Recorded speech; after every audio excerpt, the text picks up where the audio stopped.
Bismillah abi walibni waruhil kudus al ilahul wahid, demi nama Bapa, Putra dan Rohul Kudus ketiganya yang esa. Shalom sahabat yang dikasih oleh Tuhan, berjumpa kembali dengan saya di channel ini. Terima kasih buat teman-teman yang selalu setia mendukung perkembangan channel ini dengan cara subscribe, like, komen, dan share. Tuhan memberkati kita.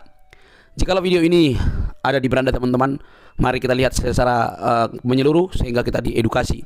Sobat, lagi-lagi kita akan meluruskan banyak pemahaman yang selalu keliru terhadap kekristenan. Mereka seolah-olah tidak ada habis-habisnya, selalu memiliki waktu untuk membahas dan mempertanyakan tentang iman kekristenan. Tetapi ketika mereka dibalik pertanyaan untuk mereka teman-teman, maka responnya itu berbeda. Kalau mereka bertanya, kita menjawab dengan baik, tapi kalau kita bertanya malah mengamuk. Teman-teman, mari jangan skip bagaimana apologetik Kristen ini boleh menjawab dengan baik setiap pertanyaan, bahkan apapun yang mereka ingin tahu tentang kekristenan. Ini dia videonya.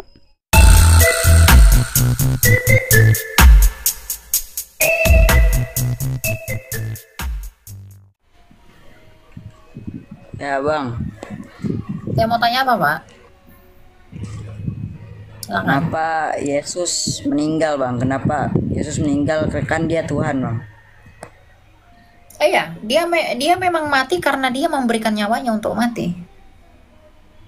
Yohanes 10 ayat 17, dia mengizinkan orang membunuh dia. Ya, Yohanes 10 ayat 17, aku memberikan nyawaku bagi domba-dombaku.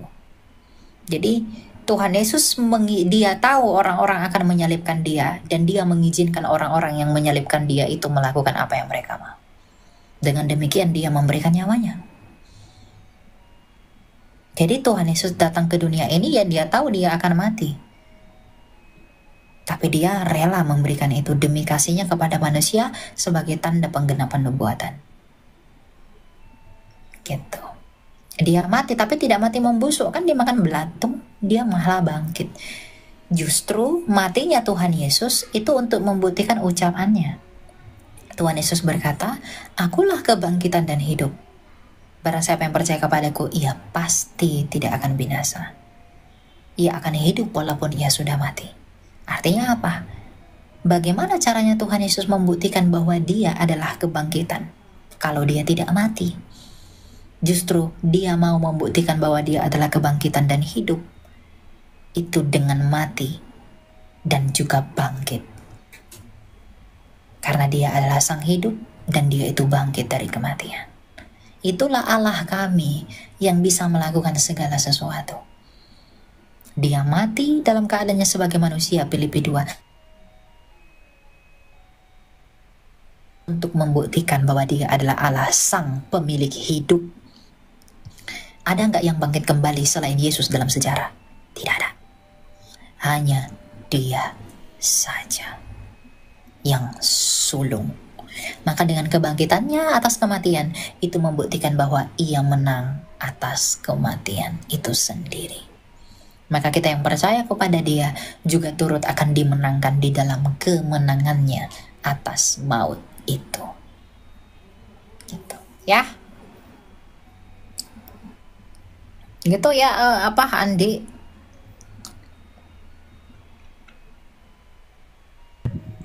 Oke, kita lanjut ya. Saya menjelaskan, dia malah typing di bawah tadi. Ya nggak apa-apa lah ya. Agar menjadi nyata bahwa tidak semua orang menyendingkan telinganya. Begitu. Shalom kakak. Shalom, silakan. Anda mau tanya? Kak, aku mau nanya, aku mau sharing. Aku pun Kristen ya kan. Aku mau nanya, yang menciptakan langit dan bumi Yesus apalah? Allah, Bapa, Putra, dan Roh Kudus. Allah kan? Tapi kenapa banyak orang Kristen bilang Yesus yang menciptakan langit dan bumi? Ya kan Yesus kan juga firman yang mencipta. Bapa juga mencipta, Roh Kudus juga mencipta. Kamu ngomong sama aku, yang ngomong sama aku ini tubuhmu, firmanmu, pikiranmu, atau rohmu? Atau semuanya? Justru itu aku mau bertanya sama kakak, kan maksudnya nggak terlalu inilah ke agama kan, tapi kan yang aku pelajarin dalam Alkitab yang menciptakan langit dan bumi itu kan Allah Bapa di surga. Allah Bapa melalui firman dan rohnya. Ayub 33 ayat 4.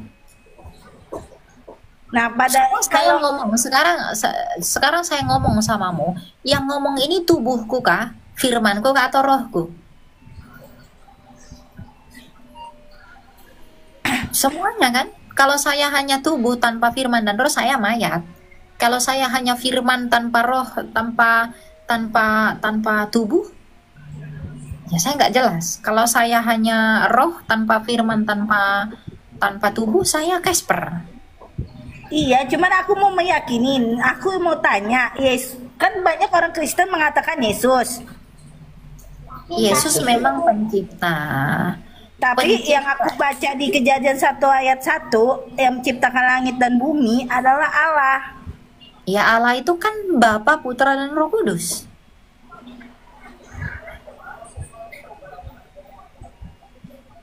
Allah itu kan Bapa dan Anak dan Roh Kudus. Itu Allah. Berarti yang mencipta itu Bapa dan Anak dan Roh Kudus. Sang Bapa Berarti bersama. Allah ya. Berarti yang ciptakan Allah ya, bukan Yesus. Oh, Allah itu kami Bukan nggak kenal. Isa. Siapa itu Allah itu kami nggak kenal. Allah Bapa. Berarti laki-laki ya kak ya. Berarti punya ibu Bukan. dong. Allah itu kami nggak kenal karena Allah itu adalah Tuhannya umat lain yang diperkenalkan di abad ke-7. Di abad pertama kami tidak mengenal Allah, gitu. Jadi kami nggak kenal Allah itu siapa, gitu ya.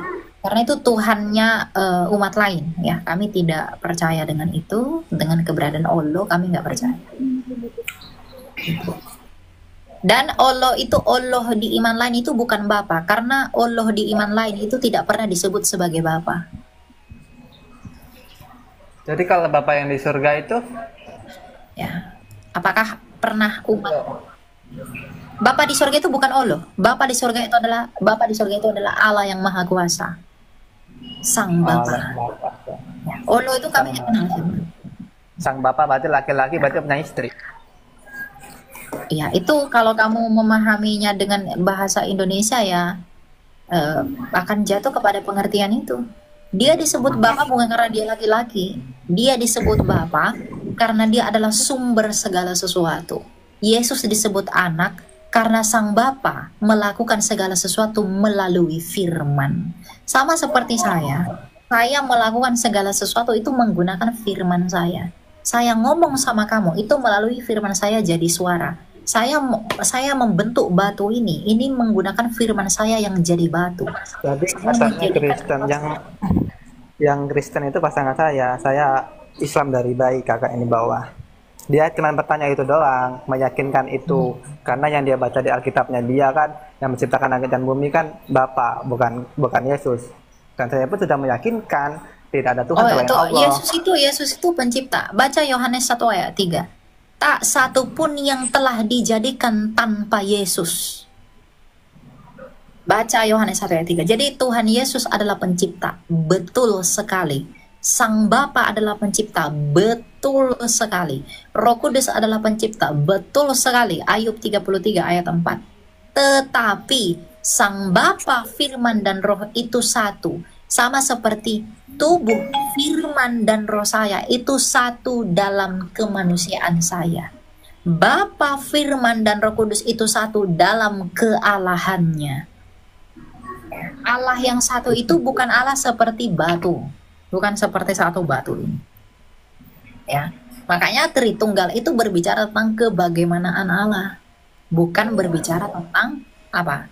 Bukan berbicara tentang berapa Allah. Ya, Trinitas itu tidak berbicara tentang berapa Allah, Trinitasnya berbicara tentang bagaimana Allah. Jadi Sang Bapa apakah pencipta? Betul pencipta. Yesus yang adalah firman apakah pencipta? Pencipta. Roh Kudus apakah pencipta? Pencipta. Sama seperti saya. Kalau saya menciptakan gelas ini, tubuh saya menciptakan. Firman saya ikut mencipta, roh saya ikut mencipta. Tapi apakah ada 3 pencipta? Tidak ada. Hanya satu pencipta gelas, yaitu Elia. Manusia ini.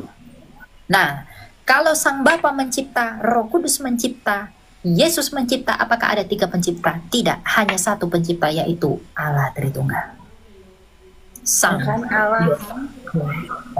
Ya kan Allah bukan Yesus. Yesus itu kan anaknya. Ya kan aku bilang dari kemarin Allah. Yesus itu Nggak usah manusia. berantem, nggak usah berantem kalian di situ. Yang mencipta itu Yesus, Bapa, dan Roh Kudus. Sama Yesus seperti itu manusia.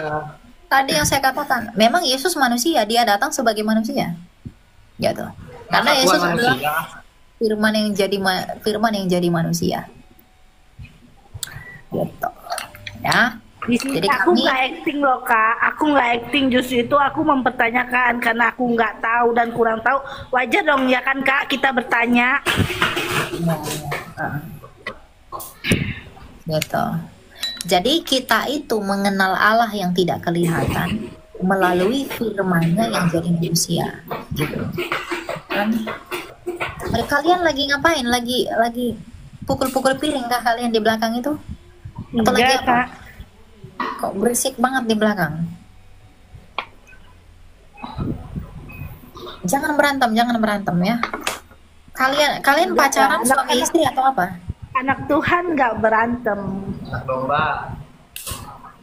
Enggak, kalian pacaran kah atau apa?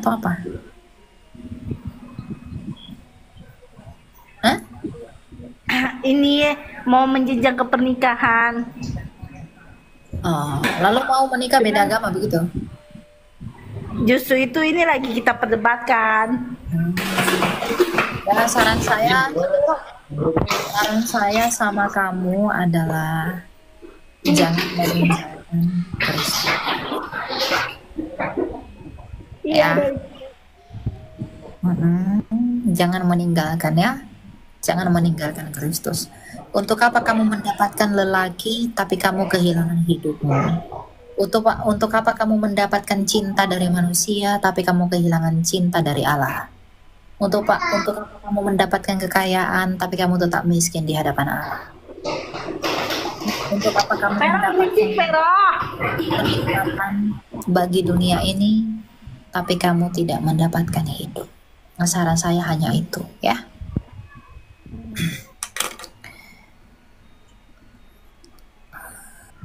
Saya mau nanya, di saat penyalipan itu Yesus bersama dua orang yang disalib, salah satunya Barnabas dan satu lagi namanya siapa ya?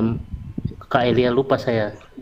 Terus yang mau saya tanyakan, si Barnabas disalib karena dosa-dosanya, tetapi Tuhan Yesus berkata, imanmu telah menyelamatkan aku. Dan Barnabas berkata, jikalau engkau berada di rumahmu, bawalah aku serta, kata Barnabas. Pertanyaanku, apakah Barnabas suatu saat nanti di hari penghakiman tetap dihukum gitu, Mbak Ilya?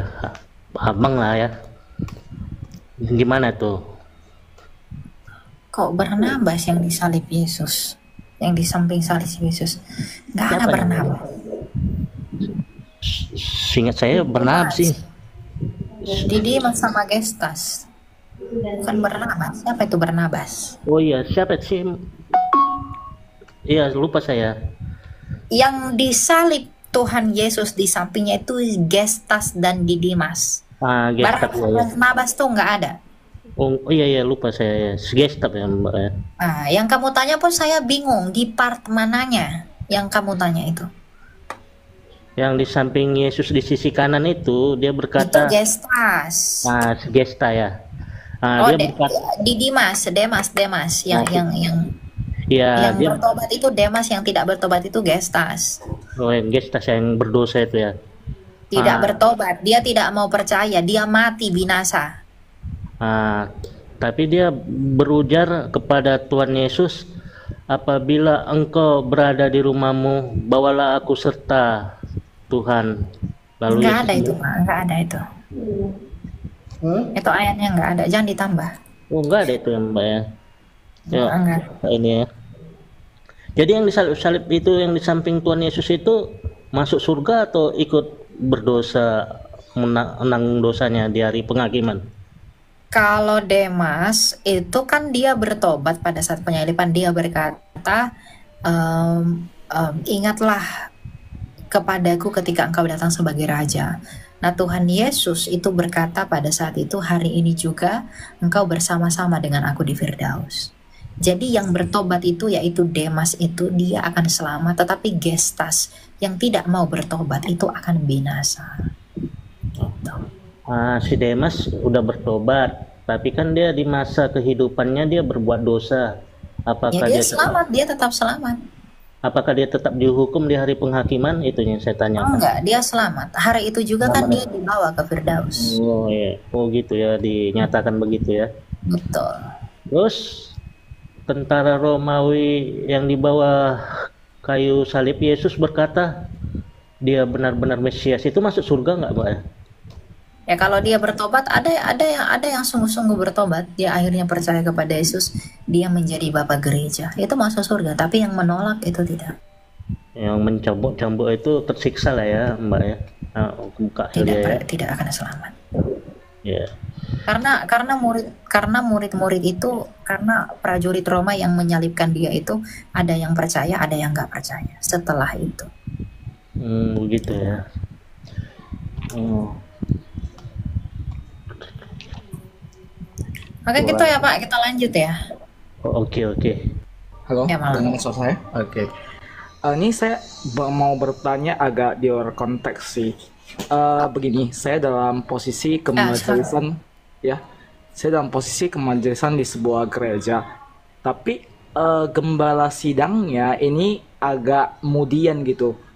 Kalau dia lagi moodnya bagus, dia maksudnya ramah gitu. Kemudian kalau moodnya nggak bagus, ya semua pun dibentak-bentak. Jadi bagaimana seharusnya kita menghadapi hal yang seperti ini gitu? Karena posisinya kan sebagai gembala sidang, kita kan bisa dibilang bawahannya lah gitu. Jadi tegur aja dengan baik. Ya itu kan berarti dia belum punya penguasaan diri. Penguasaan diri itu kan buah roh gitu loh. Masa kalau dia hatinya lagi senang, dia baik. Kalau nggak lagi senang, semua orang dibentak-bentak sama dia tanpa alasan yang jelas, ya itu ngawur itu. Ya harus menguasai diri, karena penguasaan diri itu adalah buah roh. Gitu ya. Oke. Kemudian boleh satu lagi Kak. Ya silakan.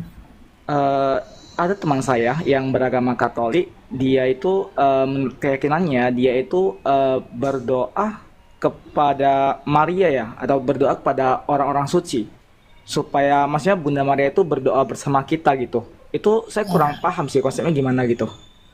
Ya itu namanya devosi, itu nggak apa-apa. Jadi mereka yang di surga, misalnya Bunda Maria yang di Firdaus ya, itu untuk berdoa bersama kita. Karena bagi Tuhan itu nggak ada orang mati, bagi Tuhan itu semua orang itu hidup. Karena roh itu nggak bisa mati, karena roh itu dihembuskan Allah secara langsung. Jadi orang percaya Yesus dia akan tetap hidup, tapi hidupnya di Firdaus. Orang tidak percaya Yesus dia akan tetap hidup, tapi di neraka. Gitu. Nah orang-orang yang percaya Yesus ini yang telah mati, mereka tetap hidup di Firdaus, selangkah lebih dekat dengan Allah. Maka kita mengajak mereka yang di Firdaus untuk berdoa bersama kita, termasuk Bunda Maria, Rasul Paulus, dan juga para kudus yang lain. Gitu. Jadi berdoa bersama, bukan berdoa kepada. Kalau Gitu ya? gitu kita boleh apa? Berdoa bersama opung kita yang udah meninggal misalnya gitu. Oh enggak, karena mereka bukan orang kudus kan. Malah mereka yang perlu kita doakan untuk perjalanan rohnya lebih cepat ke Firdaus. Gitu. Orang-orang kudus itu kan orang-orang yang secara langsung kontak dengan Kristus. Gitu. Oke. Oke, sementara hanya itu aja Kak.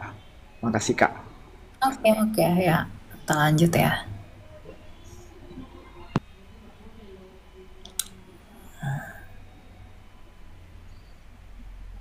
Kalau Bunda Maria ya udah pastilah dia di Firdaus. Nah yang udah pasti begitu, itu yang kita minta agar mereka berdoa bersama kita. Kalau opung kita, apa kita mana tahu kita ya kan? Malah kita yang mendoakan mereka agar roh mereka itu lebih cepat menuju Firdaus. Gitu, karena ada perjalanan roh. Gitu. Jadi bukan mendoakan untuk masuk surga, tapi mendoakan agar rohnya lebih cepat menuju Firdaus. Karena orang-orang yang masuk surga nggak bisa didoakan untuk ke neraka, atau orang yang tadinya ke neraka didoakan ke surga, nggak bisa itu. PS Henry. Halo, selamat malam. Ya malam Pak, silakan Pak. Apa yang mau ditanya Pak? Iya, ini minta maaf dengan Kak siapa ya? Ini bisa tahu? Saya namanya Elia. Elia ya. Yoi. Iya. Anda mau tanya Elia, Pak? minta maaf, mau tanya Elia itu Kristen apa ya, bisa tahu? Dia Saya Kristen. Protestan, saya Lutheran. Oh, Lutheran ya. Mm-mm. Elia, bisa mau tanya itu perbedaan Calvinis sama Lutheran itu menurut Elia itu seperti apa? Kalau Calvin itu mengakui poin tulip, kalau Lutheran menolak tulip. Misalnya limited autonomy itu dipercayai Calvin, kalau Luther itu menolak. Jadi Luther itu unlimited autonomy, total depravity. Nah, orang Luther menolak itu, gitu.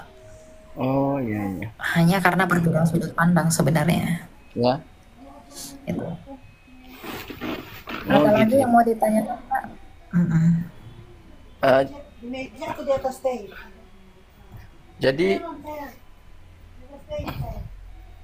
jadi yang sekarang orang harus ikuti pengajaran Luther ya sekarang berarti. Kalau saya Lutheran. Oh iya Saya iya. Lutheran, tapi saya bukan Lutheran murni. Teologi saya kebanyakan mengikuti ortodoksi. Bunga lagi. Saya mengikuti teologi timur, Pak. Gereja timur. Oh gereja Teologinya. timur. Meskipun saya Oke. tertanamnya di gereja Lutheran. Gitu. Oh iya iya. Baik. Banyak kan Oke, Pak. ya. Karena saya lihat pengajaran sekarang kan banyak pengajar-pengajar yang ya minta maaf, banyak kan juga mesias-mesias palsu kan di Alkitab bilang Matius 24:24 itu kan. Ya. Jadi saya cuma ingin tahu aja. Karena pengajaran sekarang kan banyak lebih ke Calvinis ya. Sekali selamat tetap selamat ya. Iya. Menurut Kak Elia bagaimana itu? Saya tidak percaya sekali selamat tetap selamat, tapi kita menghargai kan itu pandangan.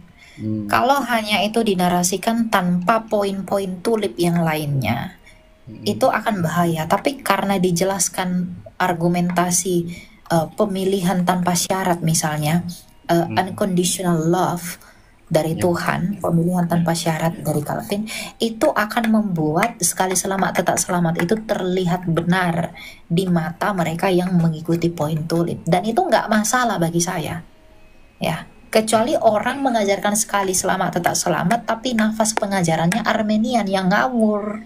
Tapi kalau dia menapas pengajarannya Calvin, dia mengajarkan one safe, sekali selamat tetap selamat, ya nggak masalah, gitu. Saya tidak pernah mempermasalahkan yang begituan. Oh gitu.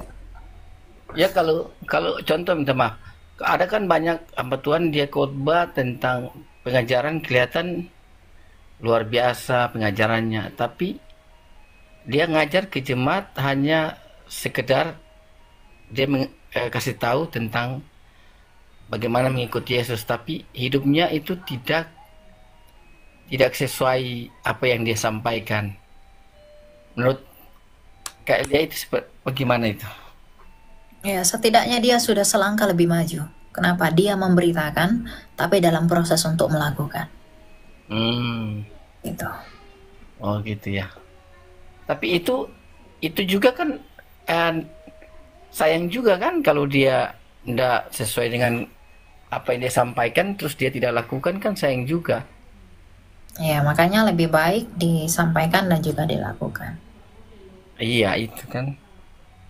Ya, makasih sudah ada pencerahan sedikit. Oke. Terima kasih. Ya, sama-sama. Isa itu akan mencampakkan umatnya. Itu gimana tanggapannya? Yesus mencampakkan umatnya?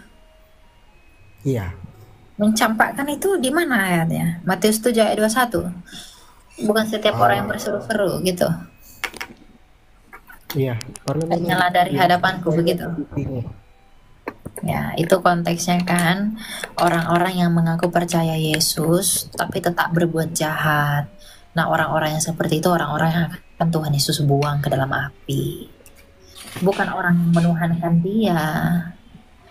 Malaikat aja panggil dia Tuhan kok. Lukas 2 ayat 11. Thomas panggil dia Tuhan. Yesus jamin keselamatan Thomas. Engkau akan duduk bersama-sama dengan aku menjadi 12 raja untuk menghakimi Israel. Jadi itu kan sering dipelintir oleh Juma, salah satunya ya, Juma. Ya. Dia mengatakan bahwa orang yang menunggangi Yesus itu akan dibuang oleh Tuhan Yesus. Dia nggak mengerti konteksnya itu tentang pengajaran palsu dan nabi palsu. Orang yang mengaku ikut percaya Yesus tapi buah hidupnya tidak benar. Gitu. Ya. Begitu ya Pak ya. Kalau Bapak tanya dari kitab orang itu, ya ngapain kita pakai kitab orang itu? Bagi kita kitab mereka bukan kebenaran. Bagi Kristen itu bukan kebenaran. Ya nggak perlu gunakan kitab orang untuk membenarkan Alkitab, enggak. Alkitab sudah sangat dan sangat sempurna untuk menelusuri apa itu keselamatan. Kita nggak perlu tambah-tambah kitab yang datang 700 tahun setelah kitab suci kita. Nggak penting, ya. Biar saja kitab mereka, nggak perlu dibawa-bawa kepada kita. Nggak perlu kita pakai kitab orang itu. Bagi kita nggak ada gunanya. Gitu ya, kitab kita tetap kitab kita, tidak perlu dibantu-bantu dengan kitab mereka lalu kita menginjili orang lain dengan kitab mereka, itu nggak guna sekali. Jikalau ya katakan ya, jika tidak katakan tidak. Bagi iman Kristen, kitab mereka bukan berasal dari Tuhan yang benar, maka jangan diambil apapun daripadanya untuk membawa yang benar. Begitu gitu ya. Jadi nggak usah pakai kitab-kitab orang itu. Ya kalau bagi mereka itu kitab mereka benar, itu urusan mereka, itu buat mereka saja. Kita nggak usah pakai itu.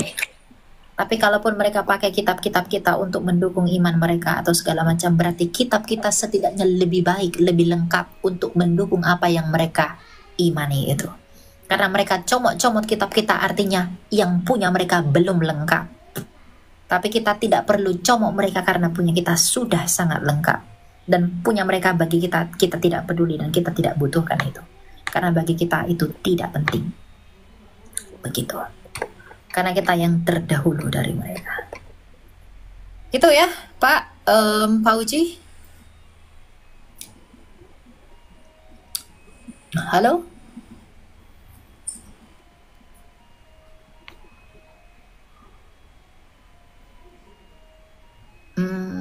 Pak Uji? Oke, kalau gitu kita lanjut ya. Silakan Lari. Selamat malam Kak Elia. Ya, malam. Tadi saya sempat dengar mengenai berdoa dengan Roh Kudus.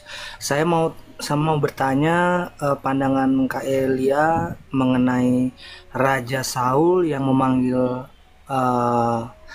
melalui peramal itu untuk memanggil Nabi Samuel. Apakah itu benar Nabi Samuel atau bagaimana Kak? Mohon penjelasannya. Tidak, itu hantu itu. 1 Tawarik 10 ayat 13. Demikianlah Saul mati karena perbuatannya yang tidak setia terhadap Tuhan, oleh karena ia tidak berpegang pada firman Tuhan, dan juga karena ia telah meminta petunjuk dari arwah. Jadi Saul itu mati karena dia minta petunjuk dari arwah, memanggil-manggil Samuel, padahal itu bukan Samuel. Begitu, ya. Baik Kak, terima kasih jawabannya. Selamat malam Kak. Malam. Silakan LM. Ada yang mau tanya Pak? Ya, selamat malam Kak.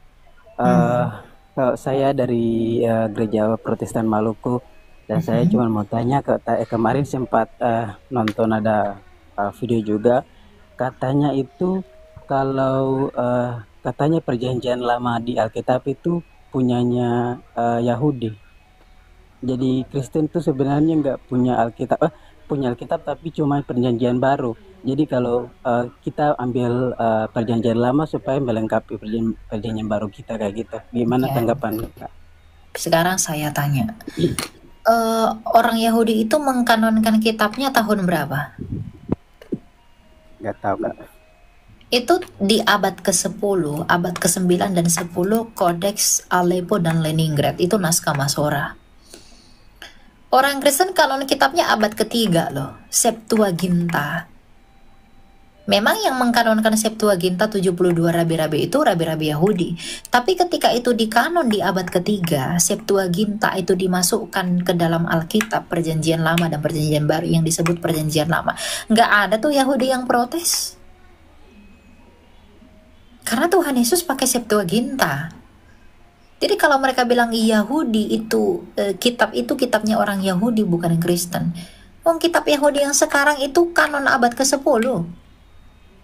Orang Kristen kanon abad ketiga sebelum Masehi. Septuaginta yang dipakai Tuhan Yesus sendiri. Jadi yang contek itu sebenarnya siapa? Kristen atau Yahudi yang contek?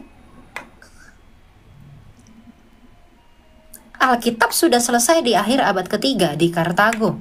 Di dalamnya ada perjanjian lama bahasa Yunani yang diterjemahkan oleh Hieronymus, Santo Jerome menjadi ke dalam Latin, itulah Vulgata. Itu di akhir abad ketiga. 600 tahun setelahnya baru Yahudi mengkanonkan kitab suci mereka, Codex Aleppo dan Leningrad dalam konsili Yamnia. Itulah 66 kitab itu. Lalu yang contoh ini sebenarnya siapa? Kristen kah atau Yahudi? Nah, itulah ya. Jadi kalau mereka bilang Kristen tuh mencontek-contek Alkitabnya orang Yahudi. Ketika Alkitab kami dikanonkan di abad ketiga, ada nggak orang Yahudi yang marah? Nggak ada. Karena murid-murid Yesus yang pakai Septuaginta itu juga orang Yahudi. Rasul Paulus itu orang Yahudi, tapi dia kutip perjanjian lama untuk menginjili. Ya kan? Apakah ada yang marah? Kan tidak ada. Gitu lah. Jadi kalau mereka bilang orang Kristen tidak punya kitab, yang memelihara Septuaginta itu orang Kristen. Orang Yahudi nggak mau pakai Septuaginta karena mereka takut Yesus Kristus, nubuatan Yesus di Septuaginta itu terlalu terang benderang. Nah, makanya orang Yahudi nggak mau pakai Septuaginta. Diciptakanlah naskah Masoret. Itulah itu yang di abad ke-10 tadi. Padahal yang lebih tua itu Septuaginta. 300 tahun sebelum Yesus datang ke dunia, Septuaginta itu udah selesai di Alexandria diterjemahkan. Karena waktu itu Yunani itu adalah bahasa lingua franca. Gitu loh. Jadi contek itu sebenarnya siapa? Ya. Jadi tidak ada celah bagi kekristenan untuk di itu-ituin. Ya, kalau Dunditan, apalah yang bisa kukutip dari Dunditan? Dunditan kan cuma ngomong ini digabungkan ini, lalu Septuaginta diciptakan. Dia tidak tahu kapan penerjemahan fase-fase penerjemahan Septuaginta sampai rampung. Lalu yang dipakai Tuhan Yesus itu naskah apa? Masoret aja abad ke-10. Yang dipakai Tuhan Yesus itu adalah Septuaginta yang pakai bahasa Yunani. Makanya Tuhan Yesus berkata satu iota pun tidak akan dibinasakan, ditiadakan. Iota itu bukan bahasa Ibrani, iota itu bahasa Yunani. Kalau dia pakai bahasa Ibrani waktu itu harusnya dia pakai iot. Kenapa dia pakai iota? Karena pakai bahasa Yunani. Nah, bahasa Yunani itu ya Septuaginta. Sinagoga itu bahasa apa? Itu bukan bahasa Ibrani, itu bahasa Yunani. Lalu kita dibilang curi. Apa yang curi? Ya, jadi ya itulah. Kadang kurangnya literasi membuat kita berbicara begitu-begitu saja. Ya, kalau Dunditan ya dia cuma kan polo-polo saja tanpa mengerti. Ya, Dunditan kok dipercaya, ya, gitu, ya.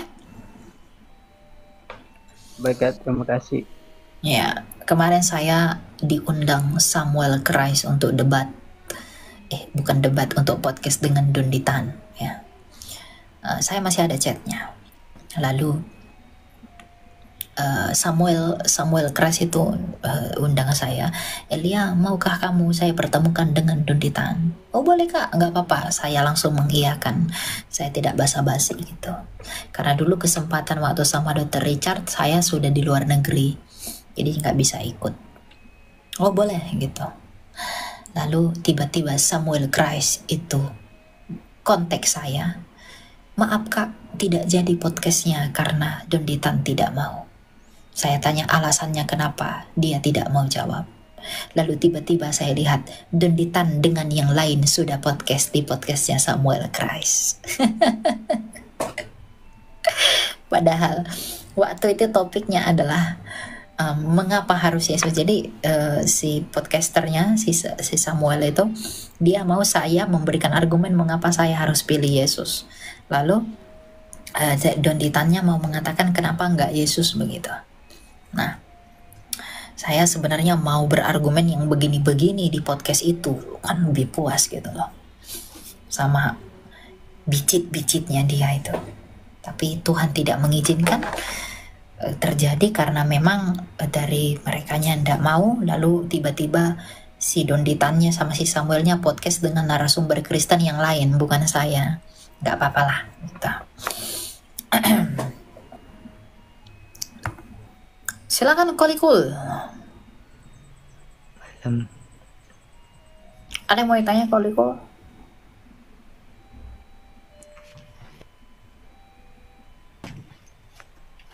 Mau nanya, katanya Yesus itu disalib terus mati Betul. terus bangkit 3 hari ya. Lalu Tapi ada perkataan Yesus di situ di Matius 12:40. Saya seperti Yunus di dalam perut 3 hari 3 malam. Berarti Yesus juga di dalam perut bumi 3 hari 3 malam. betul. Berarti Yesus itu kan dalam keadaan hidup. Kalau seperti Yunus. Ya memang dia kan nggak pergi ke dunia orang mati untuk mengalahkan kuasa kematian, tapi dia mati kan di dalam jasadnya, karena rohnya nggak bisa mati lah. Roh itu mana bisa mati? Rohnya dia turun ke dunia orang mati, mengalahkan kematian, tapi jasadnya mati kan. Kamu pun kalau mati, yang mati itu tubuhmu, bukan rohmu. Rohmu tetap hidup, tapi hidupnya di mana? Bisa saja di neraka kalau kamu tolak Yesus. Kalau kamu percaya Yesus, hidupmu di surga. Gitu, nggak salah itu, bener. Gitu. Ya, ada lagi mau kau tanya?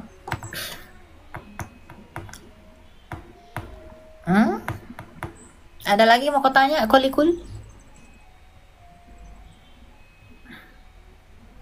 Kolikul?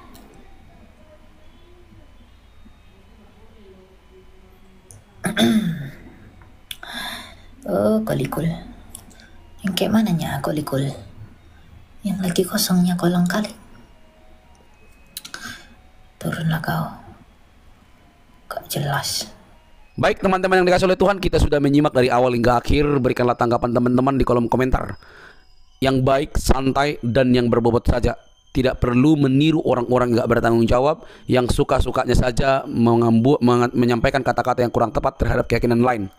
Berbeda itu biasa, berbeda memang harus ada, dan perbedaan membawa kita kepada nilai-nilai untuk menghargai orang lain. Kalau semua sama kan tidak enak, harus berbeda, karena perbedaan itu membawa kita untuk memakai pagar toleransi antar keyakinan. Berdiskusi boleh-boleh saja, berdebat boleh-boleh saja, tetapi menghina dan lain sebagainya yang tidak baik harus dihindari. Harusnya orang-orang yang berpendidikan, yang mengecap dan diberikan gelar-gelar yang agamis terhadap seseorang, maka mereka semestinya bisa menahan bibirnya dan menekankan pengetahuan mereka di dalam berargumentasi. Itu harus kita miliki. Sebab firman Tuhan juga dengan jelas berkata bahwa ketika kita memberikan pertanggungjawaban kepada orang-orang yang meminta pertanggungjawaban tentang iman kita, harus dengan lemah lembut, harus menghargai, harus dengan kasih, supaya yang mendengar apa yang kita ucapkan, mereka semakin dikuatkan, teman-teman. Nah, kalau kita melihat teman-teman debat-debat yang berlangsung, diskusi-diskusi berlangsung antara Islam Kristen, maka yang menjadi membuat kita tertawa adalah ketika orang Kristen bertanya, maka akan terjadi hal-hal yang berbeda. Tetapi kalau mereka bertanya tentang iman kita bebas, luas, dan juga sesuka hati mereka, kita jawab, kalau mengerti ya puji Tuhan, kalau tidak ya semoga digerakkan oleh Roh Kudus, karena kebenaranlah yang kita sampaikan, teman-teman. Kebenaran dari mana? Kebenaran dalam Kristus Yesus yang menyelamatkan kita dari dosa. Tidak ada berita lain yang perlu kita tonjolkan. Tidak ada. Tidak ada yang perlu kita jagokan, termasuk kepandaian, termasuk kehikmatan kita. Tidak ada, termasuk gelar kita. Tidak ada.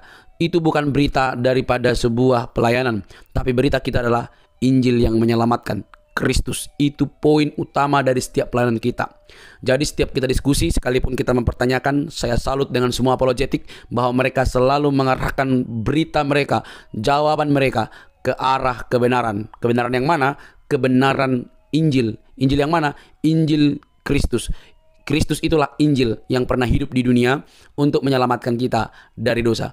Barang siapa percaya kepada Dia, dia hidup, memperoleh hidup kekal. Nah teman-teman, hal inilah yang harus dipahami oleh setiap kita, bahkan untuk orang-orang yang mendengarkan kita. Salut dan luar biasa teman-teman. Setiap kali orang Kristen berdiskusi atau berdebat, maka ada banyak orang yang memasang telinga atau melihat.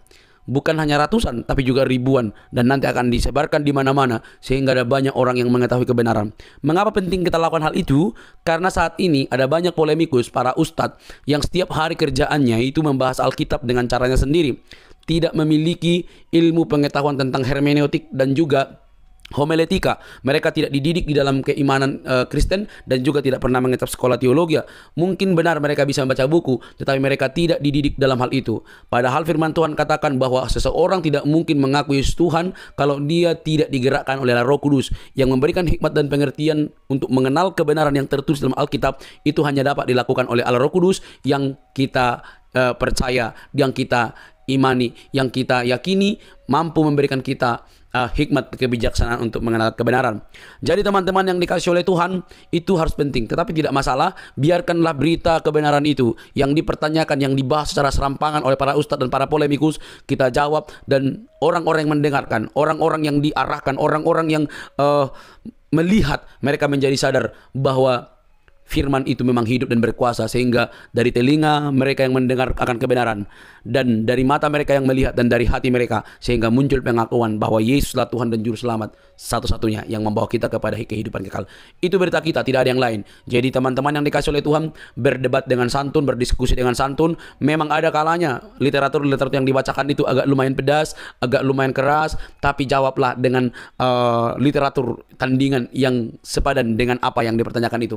Bagi rekan-rekan muslim, jangan ngamukan, jangan marah. Kalau dipertanyakan tentang Alkitab, tentang kitab suci kalian, jawablah dengan baik ya. Karena kalau seorang yang terdidik dan berilmu, dia tidak mungkin baper, dia tidak mungkin kepanasan ketika dipertanyakan.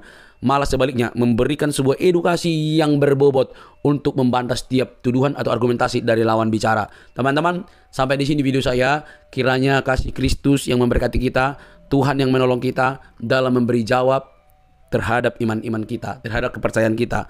Karena Kristus mengasihi semua orang, maka berita ini harus sampai kepada semua orang. Kristus satu-satunya juru selamat manusia, tidak ada yang lain. Sampai di sini teman-teman video saya, jangan lupa untuk mendukung dengan cara subscribe, like, comment, dan share. Sampai ketemu di video selanjutnya. Bye-bye.